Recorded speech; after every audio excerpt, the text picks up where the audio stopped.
o Brasil inteiro emocionado por conta da tragédia e você com a possibilidade de continuar ajudando a Chape ou de repente ser titular e tal, e você decide voltar. E aí complementando o questionamento do Hugo, né? Por quê? Como foi que isso aconteceu? O que foi que houve para você decidir vir para o Fortaleza? Na verdade, vocês têm que entender um pouco o contexto de tudo, que era nesse momento da Chape, o meu último jogo que eu joguei pela Chape foi no dia 1º de outubro. Então fazia quase 2 meses que eu não jogava. Aí no dia 18 de novembro, o Enio Mourão pega o telefone. Na verdade, o Emerson Maria pega o telefone com o Rafael Lima, que era o zagueiro da Chape, que inclusive também não viajou. Pega o telefone, porque a gente tinha jogado a final do Campeonato Catarinense Chape e Joinville, e o Emerson Maria era o treinador do Joinville. Isso. Pede o meu telefone pro Rafael Lima, o Rafael me avisa no treino, ó, o Emerson Maria me ligou, tal. Aí isso foi no dia 16 de novembro, no dia 18 o Enio Mourão me liga e fala da possibilidade de ir pro Fortaleza. Eu sempre tinha na minha cabeça que eu nunca iria deixar de jogar a Série A. Eu tinha um plano de carreira sempre jogar em Série A. E até então estava sempre acontecendo isso. Aí o Enio Mourão me liga, eu nunca esqueço, eu estava na cozinha de casa, a minha esposa estava fazendo comida, eu estava na cozinha. E nesse período eu já tinha recebido uma sondagem para ir para a Suíça e tinha uma possibilidade de renovar com a Chape. O Enio Mourão me liga e eu já tinha reduzido o salário. Eu tinha 2 anos e meio de contrato em Portugal, resolvi voltar para o Brasil porque eu queria, como eu saí muito cedo, eu queria voltar para aproveitar os últimos anos de carreira aqui no Brasil. Então eu tenho uma redução de salário para vir para a Chape. E quando o Enio Mourão me liga a primeira vez, foi uma redução ainda mais brusca, né? E aí eu lembro que eu estava com o celular na mão, assim, falando, a minha esposa fazendo a comida e tal. Aí quando eu desligo, eu faço assim. Aí ela toma um susto com o barulho, né? Ela falou, o que foi? Eu falei assim, o pessoal do Fortaleza me ligou, mas vou te falar, já é Série C. E ainda do jeito, o salário que eles querem oferecer e tal, e o projeto era suportar tudo que tinha para suportar, né? E porque lá em Portugal a gente acompanhava os mata-mata do Fortaleza. É legal, né, cara? E nós tínhamos um jogador na Chape que falava muito do Fortaleza. Então a gente acompanhava sempre, tanto lá em Portugal como lá na Chape. Lucas Gomes, que faleceu. Tá. E aí aí eu sempre acompanhava. E aí eu falei assim, mas pra mim já é demais. Então na minha cabeça, se não der certo a renovação com a Chape, ou não desse certo ir pra Suíça, eu iria aposentar. Não, tá bom, já deu, tô de saco cheio do futebol. Tinha pensado até em ser vereador na minha cidade, porque o prefeito é muito amigo da minha família, tem 3 filhos que são meus amigos também e tal, aí já iria me candidatar a filiar lá o partido. Aí a minha esposa fala assim, mas não descarta. Do nada, assim, do nada. Assim, hoje a gente tem a noção que foi Deus. Do nada ela vira e fala assim, não descarta, porque eu estou sentindo uma paz. Eu viro para ela e sou irônico com ela assim, então manda Deus passar essa paz para mim, porque eu não estou sentindo. Olha só. 18 de novembro. Foi passando o tempo, 2 dias depois, liga de novo. O Enio Mourão aumenta um pouco a proposta, tal, mas não muito. E aí, como as coisas de Deus são.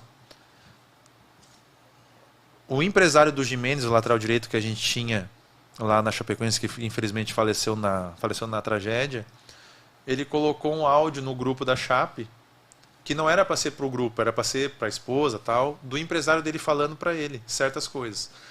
E eu, por praxe, pressiono em cima e apago para não aparecer que eu escutei e tal, porque era um áudio errado. E naquela época não tinha opção de apagar o áudio do cara que enviou. Sim. E aí, só que quando eu pressionei, começou a falar. E o empresário falou certas coisas que me chamaram a atenção. E o Gimenez era um cara que eu apadrinhava lá, porque ele era muito novo. Eu era 11 anos mais velho que ele. E eu gostava muito dele, apadrinhei ele e falei assim, cara, toma cuidado, porque eu entendi o que tu quis fazer. Só que tem gente no futebol que não vai entender da mesma maneira e vai usar isso contra ti. Mas valoriza o empresário que tu tem. Porque eu queria ter um empresário assim que falasse as coisas na minha cara, como esse cara fala. O Gimenez liga pro empresário e fala o que eu falei. No dia seguinte, o empresário me liga e fala assim, olha, eu sou fulano de tal, eu queria te agradecer, porque quão difícil é um jogador nosso falar bem, quanto mais alguém que a gente não conhece, mas que escutou. E o que tu precisar de agora em diante, tu conta comigo. A gente não precisa assinar nada, tu conta comigo. Na segunda ligação do Enio Mourão, O que eu faço? Eu não queria, porque assim, tem certo momento que o jogador não tem que mais entrar em atrito com a direção. Isso. Porque senão já cria um mal-estar antes mesmo do cara chegar. Uhum. Eu falei assim, então foi o seguinte, esse valor não dá pra mim, mas eu vou botar um cara aqui pra negociar contigo, aí tu vê até onde pode chegar. Ligo pro empresário, lembra do Marcelo? Não, tranquilo. Tem uma situação assim, não, pode deixar pra mim. E aí ele ficou tocando, isso foi dia 20 de novembro, ele ficou tocando. Dia 28 de novembro, é o meu aniversário do meu filho, 28 a 29 é o acidente de madrugada da Chape. E aí eu só falei assim pra ele, assim, olha, não tenho cabeça pra acertar agora. Se o Fortaleza quiser contratar outro, porque a gente sabe que o futebol é muito rápido, com certeza tinha 10 goleiros também pelo Cifec já analisados. Se quiser contratar outro, não vou ficar triste, pode ficar à vontade, tal, pode contratar. Aí o empresário não pode deixar que eu vou tocar. Porque entre o dia 28 até o dia 3, que foi o velório, os jogadores que não viajaram e as suas esposas fizeram toda a assistência para todos os familiares dos outros jogadores e comissão que estavam em Chapecó. E foi muito difícil e muito pesado. Acredito. Tanto que o velório é no dia 13, o aniversário da minha esposa é dia 2, na sexta, a gente não comemora por estar envolvido. Dia 3 é o velório, caindo um mundo de chuva lá em Chapecó. No dia 3 é o nosso momento de luto. No dia 4 é o nosso momento de luto, domingo.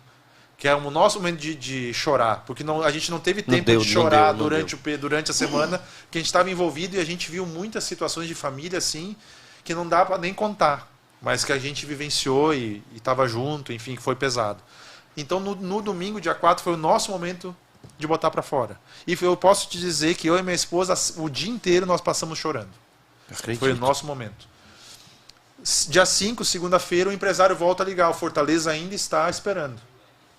Eu falei assim, mas até onde eles chegaram? Só que aí no dia 5, aquela paz que eu fui irônico, já estava em mim. Já estava em ti. Vamos abraçar esse projeto. Aí eu vou então para minha cidade. Aí dia 5 à tarde, segunda, eu peço o pessoal da Chape que ficou. Porque na verdade não foi só os jogadores, foi toda a estrutura da Chape de direção faleceu. Verdade. Total. E aí um goleiro que estava na minha situação de hoje ficou como diretor naquela época, e o cara que é o presidente da Chape hoje ficou como diretor também. Uhum. E eles que tocaram o barco. E aí eles decidiram todos que teria que renovar tudo. Então eu sentei com eles dia 5 à tarde, falei assim, olha, eu queria saber de vocês, se vocês têm interesse ou não, e tá de boa. Eu falei, não, nós temos que refletir bem, mas você pode ficar à vontade se quiser negociar com outro, porque a gente não decidiu nada ainda, não tinha nem treinador, nada, né?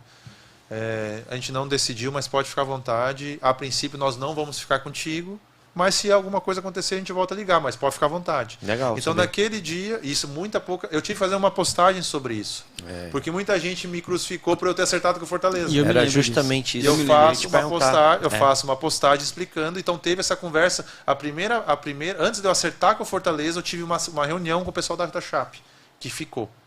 Falei assim, é assim, a prioridade é da Chape porque tem toda uma reconstrução, enfim, tudo aquilo. E aí eles me liberaram e de boa. Tanto é que depois a gente conversou. Eu volto para Chapecó hoje, lá, quando voltava como jogador. Sou super bem recebido, todo mundo recebo presente lá ainda e tal. E aí ficou acertado.